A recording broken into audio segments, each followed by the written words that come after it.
Note to self, don't do that again. Welcome back, guys, to another edition of Looted. Today we're going to be checking out the TicWatch Pro 4G LTE. This is the latest smartwatch by the guys over at Mobvoi, and it was released in the US a while back, but it's only just dropped in the UK, so they were nice enough to send us a sample to check out today on the channel. And I've got to say, I'm quite grateful because I used to have a smartwatch until I lost it at a concert. My life hasn't been the same since. I don't know how much I'm walking. I don't know how much I'm sleeping. I don't even know what the time is. And that's maybe the more crucial thing. I know it's simple, but you got to admit, shiny font on packaging just looks nice. And, oh, look at that. 10 out of 10 for presentation. Part of me doesn't even want to take this out of the box. It just looks so good with the subtle design they've put around it. That right there looks top notch. Or you could say, top watch. Hey, come back.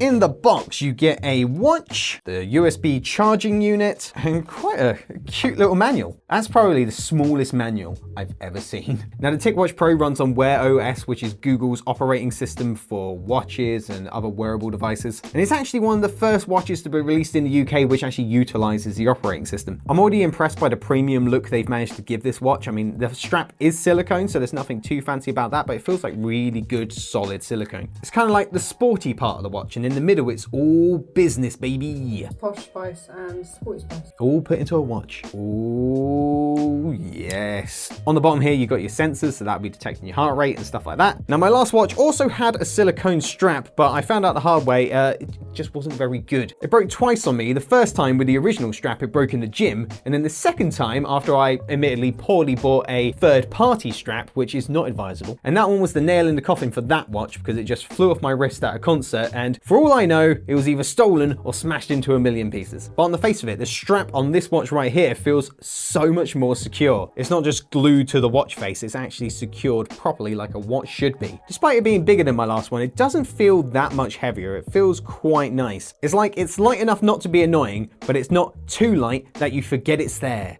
Oh, I've got the watch upside down. I did that purposely for this video. There's a lot of languages on this thing. Getting your watch details. This may take a few minutes. Finishing. This may take up to 5 minutes. The watch face is made with Corning Gorilla Glass 3. It has an IP rating of 68, which though is actually pretty standard in most smart devices these days. It's good to know that it has solid dust and water resistance, and it's even suitable for using in swimming pools. Though I don't really swim, I'm more flail in terror. It's good to know that it's going to take that flailing and add it to my step count. Show me the watch face. Ooh, okay, I'm quite liking that. The smart watch face has every single bit of detail you could ever need. It's got your heart rate, it's got your step count, it's got a date, obviously it's got the time. If you hold down the middle of the screen, you can actually switch through different watch faces. So depending on what you fancy, you can change it up there. You can also download and buy other watch faces for the watch if the presets don't do it for you.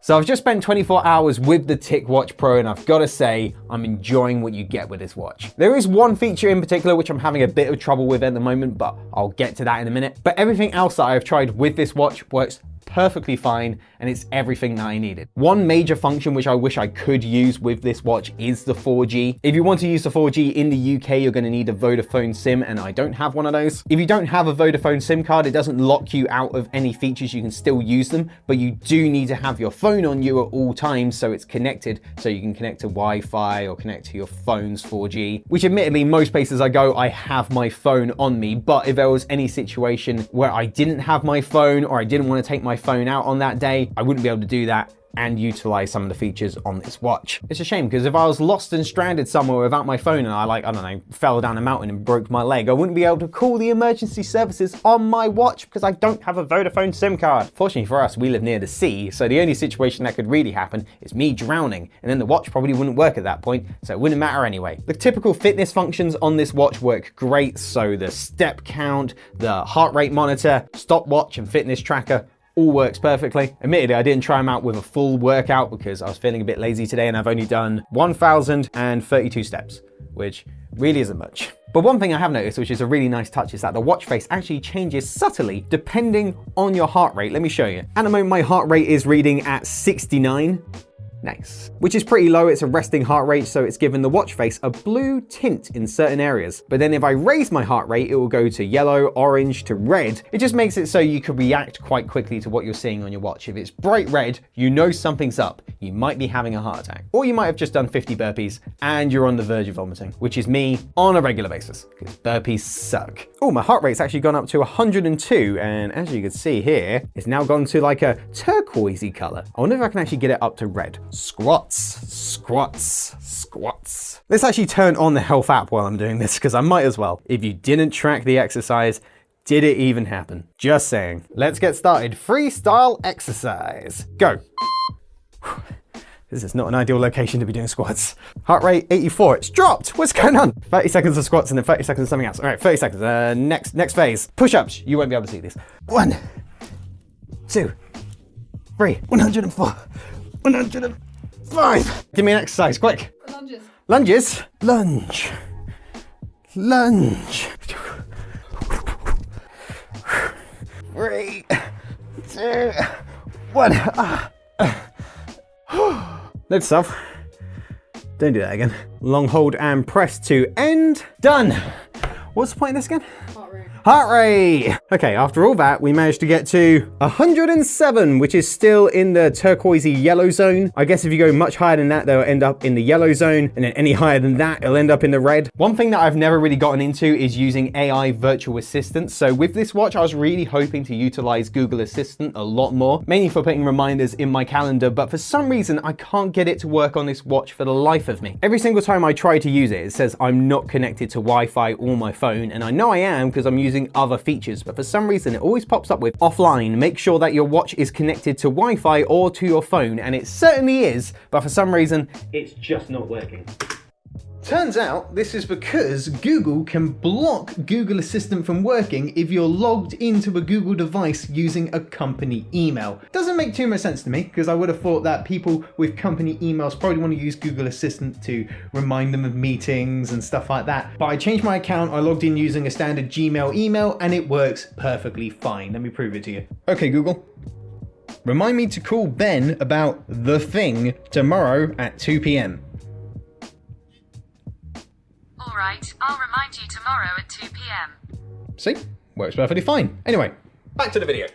The TicWatch has a dual display. It has the smart display and then it has the essential display, which can drastically increase the battery life. Right now it's on the smart display, but if I just switch it to essential, what essential mode does is basically just change the watch face into quite a simple digital display. And that gives you the time, date, and your step count. So it gives you the bare essentials, but despite not having all the bells and whistles of the smart mode, I quite like the essential mode. It still looks really smart and highly presentable. And in fact, I kind of think it suits the watch face overall much more in essential mode than it does in smart mode. And not only that, in this mode, a fully charged battery can last up to 30 days, which is pretty crazy. And even then, if you're using it in smart mode, the battery should last up to 2 to 3 days, depending on how much you're using it, which is still pretty good and a vast improvement from my previous watch, which I have to charge like every 12 hours, which wasn't too great. Navigating Wear OS is a very simple and smooth process. Switching between tabs, I haven't noticed any lag. The software runs very smoothly. I haven't noticed the watch struggling to load anything, especially considering how much the watch has to offer when you get it out of the box. There's already so many apps on here and it just doesn't struggle whatsoever loading any of them. I'm actually quite surprised how well Google Translate works on this watch. I thought the microphone would struggle, but it really doesn't. I'm talking about a watch on a YouTube video. Never ceases to amaze me. I'm translating my voice into another language via my watch. Explain that to a caveman. One thing about the translator app, which is a bit of a shame, is the fact that the watch does have a built-in speaker, but it doesn't like to actually speak what's being translated, which is a bit of a shame. I was really hoping that you'd be able to translate something, hit a button, and it would just say it there and then, which would be really good for when you're traveling. You look like a bit of a dick, but at least you're getting the job done. One thing I didn't think I was going to miss as much as I did was being able to control my music on my watch instead of having to pull out my phone. It's just so much more convenient. I don't have to stop what I'm doing. I can just easily navigate via my watch and skip a track. There's no faff. There's no accidentally dropping my keys when I get my phone out my pocket. There's none of that. I haven't had a chance to use Google Pay on the watch yet, but honestly, I'm the type of guy who just doesn't like to use my phone to pay for things. I'd much rather use a card, so chances are I'm not going to be trying that out, but you never know. Now I'm actually capable of using it on my watch. I might give it a go at some point, but there's something about it that just doesn't feel right to me. I like to use the card. But then again, it would be nice to have a less bulkier phone case, because this is a little ridiculous, which probably explains why I don't like to pull my phone out my pocket, because this makes it a little bit awkward. My jeans are fairly tight. Once this phone's in, it's in. Overall, the TicWatch Pro 4G LTE gets a big thumbs up from me. Despite not being able to use the 4G on this watch, I haven't actually been limited as to what I can do with the watch, because for me, I carry around my phone pretty much everywhere I go, so I can still access the apps and functions which need the internet, and I can also receive calls and texts and notifications without any trouble. But if you want a smart device where you can leave your phone at home while you go shopping, while you go for a jog or anything like that, then you're definitely going to need to get a Vodafone SIM card to utilize the 4G function. Then you can still pay for things in shops, get text notifications, and even receive calls. From what I've tried so far, the built-in microphone on the watch does work quite well, so you should have no problem when you receive a call. In line with other smartwatches of similar build and functionality, the TicWatch Pro 4G LTE is actually reasonably priced when you consider what you're getting. You can pick one of these up for just under £250 or just under $300, which is pretty good if you ask me. Setting up this watch, navigating Wear OS, and using the apps is all super straightforward, very easy to get used to, and very, very smooth and responsive. The 1GB of RAM they've managed to put into this watch makes a world of difference. And of course, one of the main things I love about this watch is just how it looks. It has an executive look to it, which means that I have no right to be wearing this thing. I look more executor than